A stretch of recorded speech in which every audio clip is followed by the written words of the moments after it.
Oh.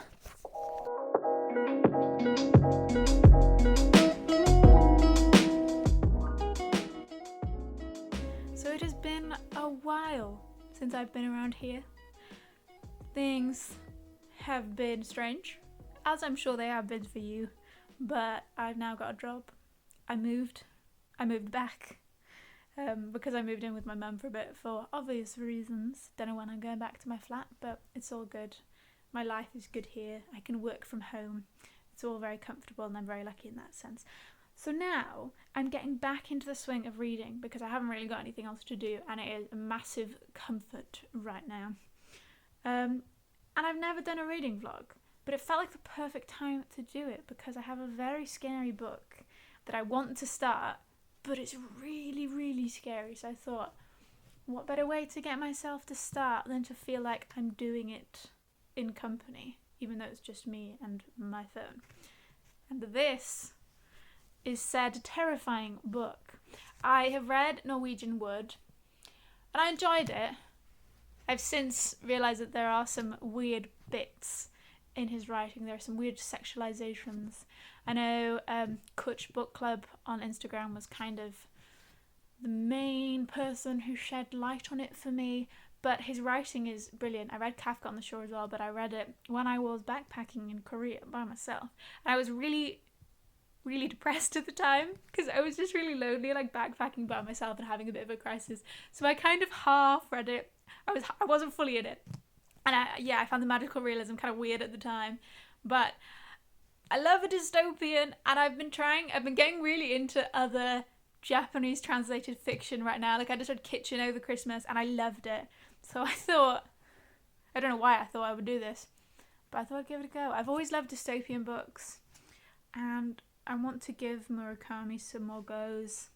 The other exciting book thing that's happening this weekend is I'm going to the library. Oh my goodness. If you heard that noise, that was this hitting Betty. So that noise kind of says the heaviness of that. I'm going to the library for the first time in a long time because I'm back in Cardiff and I've been signed up in the library forever because I've lived here my whole life. And when I moved up to Manchester for my job, I had a bit of a nightmare signing up for the library there, so it never worked. But I'm back here and I've got my holds and I've got 4 books and I'm not going to ruin it yet. But there's one hardback that is one of my most anticipated reads of this year, and I was going to wait for the paperback, and I probably will still get the paperback because it sounds amazing. And again, Kutch Book Club's review has me sold. There's a child going past on a scooter. I don't know if you hear that because I heard that. You may guess what it is. You may not because that was pretty vague. But there's one that I'm really, really, really excited for, as well as another book that I'm excited for because Ariel Bissett recommends it to everyone.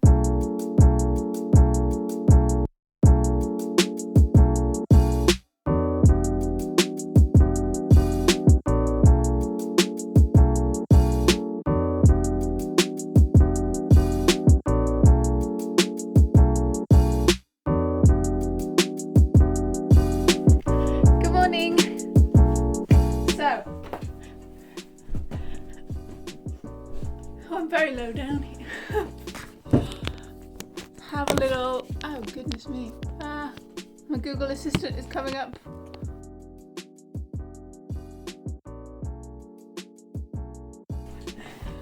I can't get in the right place. Right, so last night I didn't record much because I was literally just drinking gin and watching The Office and eating sushi by myself. My boyfriend and I did this really nice thing. We video called and watched Princess Mononoke. We didn't watch all of it because it's long. And then we just leave it on in the background while we read. So I got through a few chapters of this. I'm on chapter 4, 60 pages in. Yeah, I mean, it's good so far. I really he has this thing that he tends to do, going into in-depth descriptions of really random stuff, but it's easier to follow than other hyper-descriptive books I've read. So there's one bit, let me see if I can find it. Okay. Judging from the spider webs clinging to it, the emergency stairway was hardly ever used. To each web clung a small black spider, patiently waiting for its small prey to come along. Not that the spiders had any awareness of being patient. A spider had no special skill other than building its web, and no lifestyle choice other than sitting still. It would stay in one place waiting for its prey until, in the natural course of things, it shriveled up and died. This was all genetically predetermined. The spider had no confusion, no despair, no regrets, no metaphysical doubt, no moral complications. Probably, unlike me. That's the kind of like cookie little things that it goes into, which is nice. And I like so far it's 2 people that goes back and forth between. And I like you get this sense of, even though I'm 60 pages in, it still feels like we're very much meeting the characters. Maybe that's because there's 2 of them. Maybe that's because of the way he's writing it. I think because I'm in it for the long haul, I'm not like, oh, it's going on for too long, it could be shorter, because I am enjoying the writing and stuff as well. But yeah, I get the sense that like it feels quite normal, but I know something weird is coming. I don't know if I'm just getting that sense because I know that's happening, or if it's because it's been written in some way that does that. One thing I forgot to mention just now is that I feel like Murakami has this weird fascination with lesbians or lesbian experiments, lesbian experiences, and it feels weird. Like there was a lot of it in Norwegian Wood, and I don't know how necessary it was, and it was like young girls and a lot of sexualization, and I don't know. We'll see where it goes, but I'm not entirely convinced by it right now. So I'm about to go to the library. I'm all wrapped up and warm. It's freezing outside. It's like 10:20 and it's still frosty outside. It hasn't snowed at all this winter here, so it's kind of a bit of a rogue cold one for us. But I've hurt my foot. It's been hurt for a while. I don't know what's happened, but it like hurts when I walk. So I've been wearing trainers so that it's better support, but it's gonna be freezing. So we'll see how that goes. I'm back from the library. Oh, the sun is very bright. It's actually really, really nice out. It was really frosty in some places. I very nearly fell quite a few times and I was trying to like take some B-roll shots.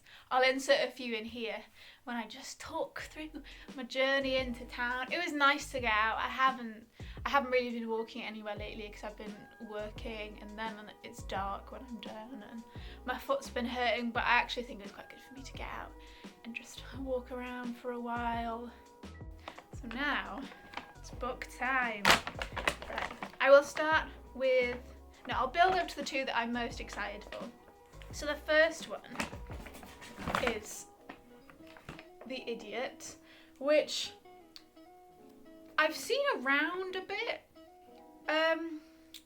It's not like a massive one like lately, but I've seen the cover around a fair bit. I've seen the American cover, like the pink, I think it's the pink one, and I really like that.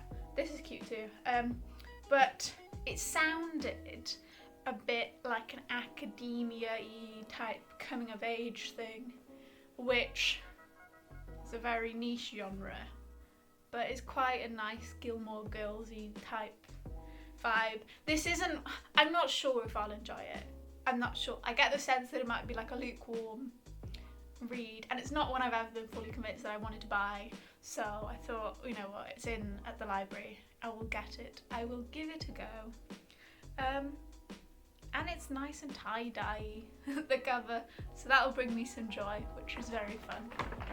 The next one is kind of classic-y, and I've heard great things about this, and it's one that I've been meaning to read for a while, but it's one of those kind of like mashed potato-y type books that you're like, I have to read that someday, but it doesn't have me immediately excited to read, if you know what I mean. And it's Sing and Buried Sing. I'm sure once I open it, I will adore it and I'll be fully in it, but it's just not one that I'm like, I think because it's not like a new release, I'm not like, I gotta get on top of that, but I'm very glad to finally have a copy of it and give it a go. Okay, next is the Ariel Bissett recommendation. My My Year of Rest and Relaxation. This is another one that I've heard mixed things, apart from Ariel. Ariel loves it, but I've heard mixed things outside of that, so it was another one that kind of like works really well as a library pick. And I love the cover. I really love the cover. Right, finally, and I think this is the one I'm most excited for. It's so beautiful, and it looks like a brand new book.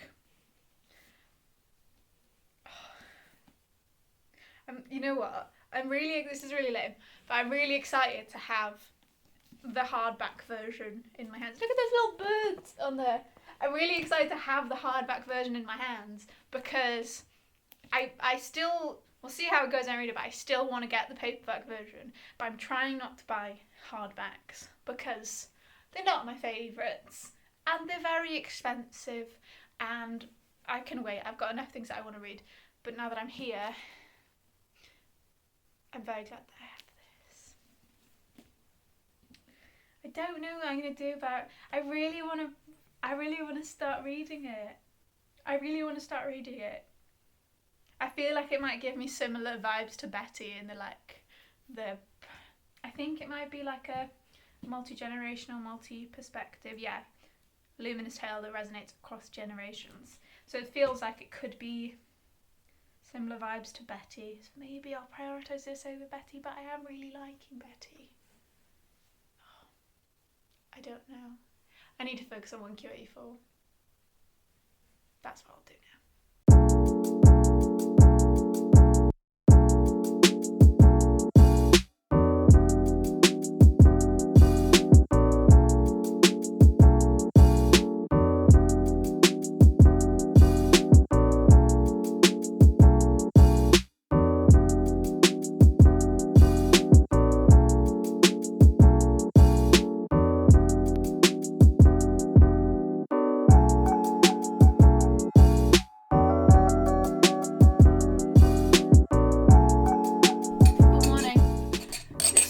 Morning at all anymore. It's like midday now.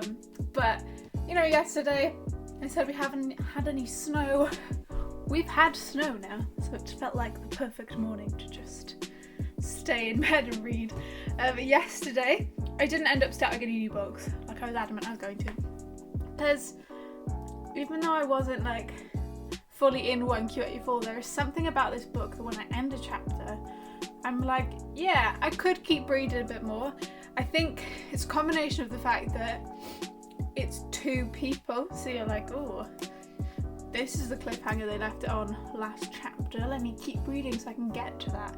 But also, oh, what's happened like with the other person?